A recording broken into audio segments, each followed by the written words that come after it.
Today's video is a bit of a funny one.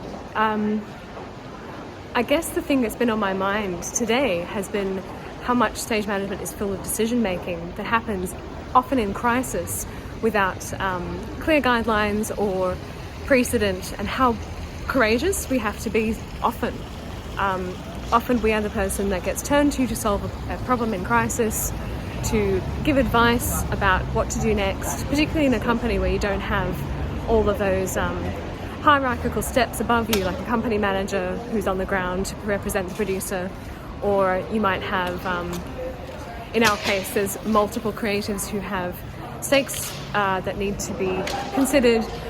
And these last couple of days have just been a plethora of decision making flying into the wind in unknown territory. And that's really what we're paid to do. Like, so many people think, oh, stage management, you sit there, you call the show, you look after the cast, make show happen. But actually, it's your brains and your problem solving is what sets you apart from, I guess, other people in the team. Because in a time of crisis, you're paid to keep a level head, to try and examine what's in front of you, to listen to all of the needs of the different stakeholders.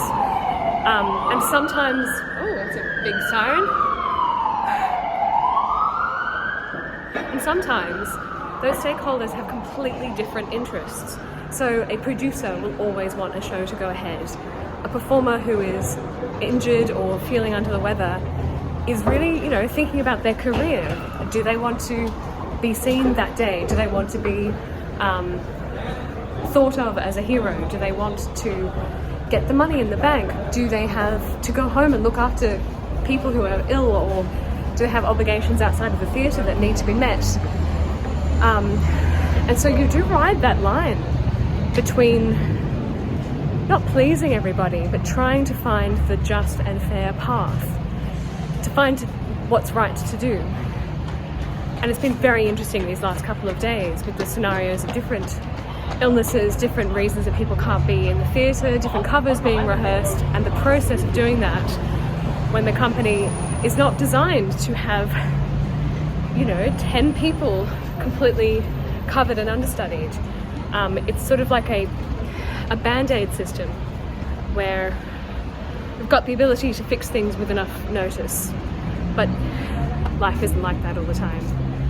So, time for reflection about the things that I'm proud of is hearing what everybody needs and trying to pick the right path. I hope that every time we get to a decision, we make the best call that we possibly can. That's not always the case, but you've got to be sure that you tried your best to do what's right. There's a show tonight. I'm just going to pop into the chemist and get some more soap because I'm out. And then I'll head back and precept the next show.